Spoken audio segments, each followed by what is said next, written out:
Is Brooklyn in the house?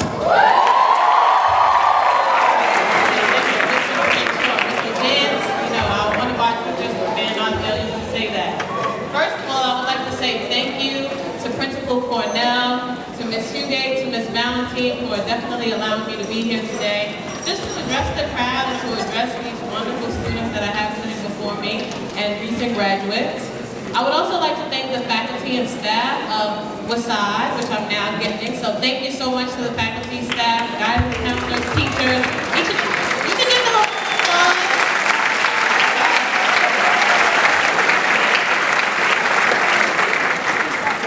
I would also like to thank the families, the parents, the guardians, the sisters, the brothers, the cousins, the uncles, the grandparents. Please give yourselves a round of applause as well.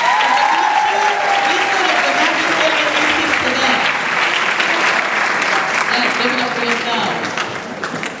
And now to the graduates of the class of 2013. Congratulations and felicidades for my Hispanic students as well. Many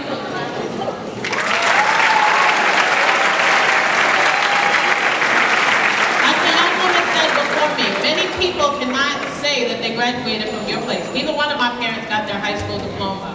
And even not more than 50% of the students in New York City are able to sit in these seats every year. So please, know that you are in a position of greatness.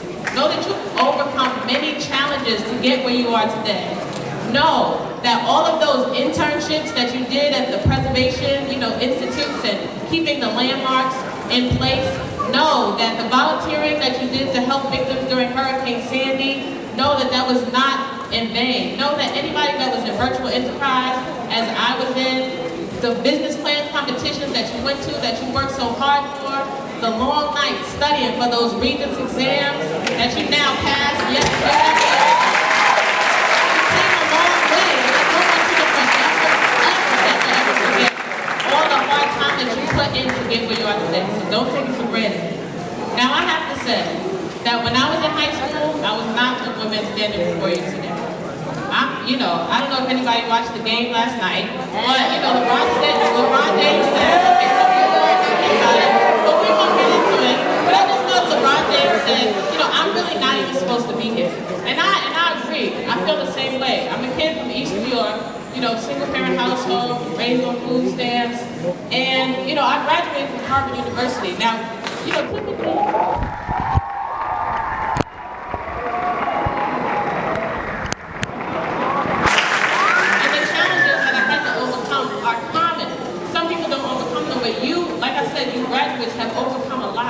So just going back to when I was in high school, coming from East New York, it did teach me how to hustle. It teach me that grit, that grind, that you have to, and I know that a lot of you learned it too, being in school, you have to have a hustle, you have to have determination in order to get what you want. So in high school, Ms. Valentine won't let me forget that I used to sell scarves. Like I was in love with business because it could help you make money. I don't know, I just wanted to make money.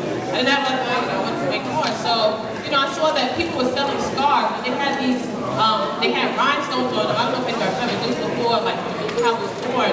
But I was like, oh, I can capitalize on this.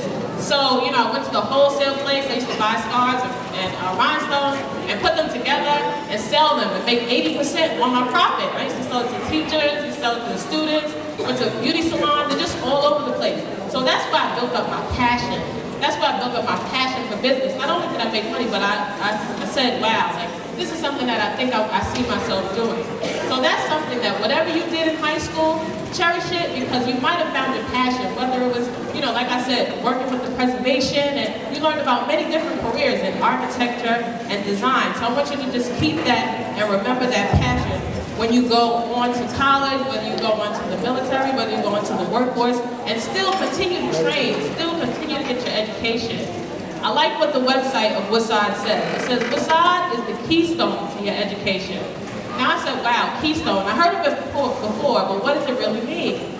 Keystone, and you probably know, because you went to the high school of architecture and design, but keystone is the apex and the middle of the arch. So it's which all other stones in the arch depend on for support. It also holds the stones into position, and it allows the arch to bear weight. So now I said, wow, you know, I think that high school did that for me. So first of all, it helped to lock every other stone in position. I had a lot of stones in high school, outside of high school. So I went to an after-school program. As she said, I played on the sports teams after school. So a lot of people were teaching me different things. I had my coaches telling me things. I had, you know, Power Play NYC was the program that I was a part of, and that's how I got interested in sports, because we met women and men. One in particular, a woman that was the vice president at the Knicks. I wanted to be a WNBA player. I didn't even know that you could have a career behind the scenes. So I was like, wow, you know, what if I want to own a team? What if I want to be the commissioner of the NBA one day? I never knew those positions existed. So things that I learned, like outside of the classroom, were things like that. And then my mother, tell me your parents are in here, your dad's in here. My mother said, you know, reading is very important. I want you to read an hour a day. You have to have a book. Always be reading a book. My dad made me do reports outside of high school. So these are just some of the things, like you may have a coach, you may have an advisor that teaches you things outside of the high school, but inside, it'll help you to lock all of those things together, to turn them and sharpen them into tools that you can get you to the next level. Because I'll tell you one thing, excellence at one level is mediocrity at the next. So whatever you did here, you can be excellent, you can be the best, you can be the greatest. When you get to that next level, now you have to graduate, you have to start all over again. And that's what I learned in college. So now, I said that you have to depend on it. It's something that you go to for support. In college, I was by myself. I was in Virginia, I was new state, new place. I didn't have Miss Valentine there to, you know, depend on me. Some of you might be going to schools and your teachers won't chase after you. You have to pay for school. So they're not going to chase after you to go to class because you're paying for your education. So I said, I need people to support me.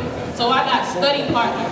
I had to go to the teachers during office hours and just find a community to support me.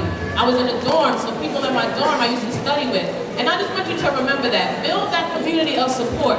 The same community of support that you had here, you're going to have to find a new one when you go to your next level, when you go to the next school. So remember to find those people, those allies that will help you. And then, when you know what you want to do, get a mentor as well. A mentor to pick you up. Find somebody in architecture, find somebody in music, find somebody in dance. She's a great singer. Find a great singer. You know, the greatest singer that you can find and get in touch with, and ask them to be your mentor, so that they can help to lift you up. And then the last thing, the keystone allows the arts to bear weight. There's going to be a lot of weight. I know that you've already overcome a lot of weight. Like I said, half of the kids in New York City don't even make it to this level. So you've already borne the weight of studying, borne the weight of all of those Regents exams, borne the weight of finals, exams, the things that, you know, problems could have been going on at home, but you overcame all of that. So you're already a step ahead of the game. But this is not going to stop here. Like your principal said, this is only the beginning. So when I was in college, I had peer pressure, parties, you know, drinking, so all of that. But you have to remember the tools that you picked up in school, that determination, that hustle that you learned from your neighborhood, that grit, to build you up so you can bear those weights and say, you know what, I have enough strength to say no. I have enough strength to know that I have to stay up until midnight to study for this exam, to study 2 weeks in advance, to get my study buddies, and do what you have to do. So graduates, I'm just going to continue to encourage you. Just stay strong, stay committed. Find something that is wrong with the world and find how you can fix it. Who here thinks the world is perfect? Raise your hand. I don't see any hands. Well, I do see one hand. But maybe she's perfect. If you think the world is perfect, fine.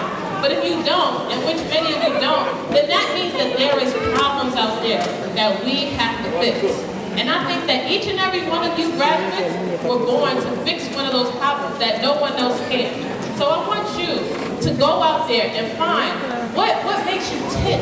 If it's not selling stars, it's something. What makes you passionate? What makes you want to fix one of those problems that doesn't make the world perfect? Go find it and go after it. And I just want to encourage you to do that, all right? Is that a deal? All right, go ahead.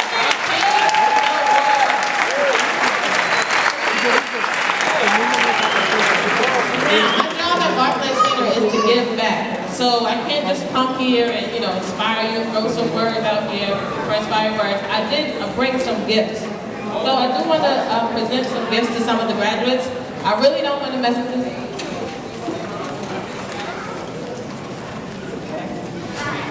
I try. Okay, all right. Miss Alvarez, hey Alvarez. Kissy. Naija.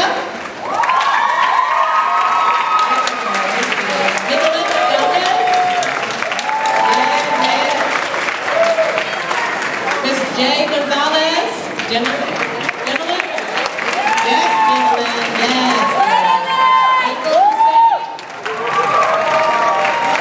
Walter Jackson, Natasha Jones, yes. Christian, Annabelle Martin.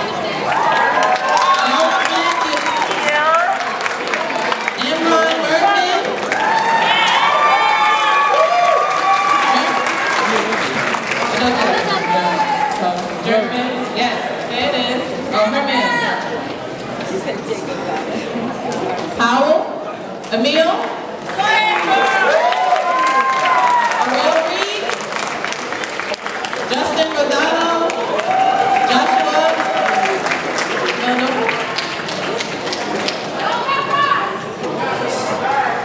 Miguel,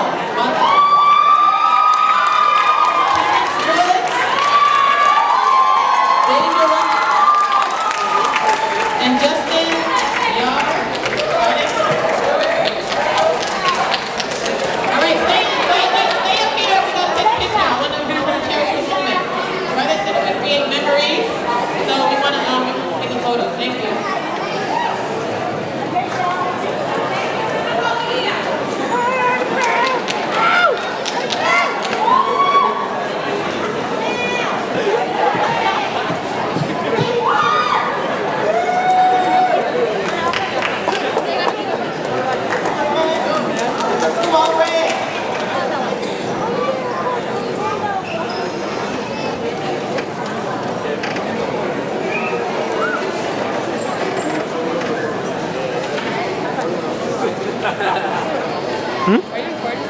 Yeah, you're not in the way though. Yeah. Sit there.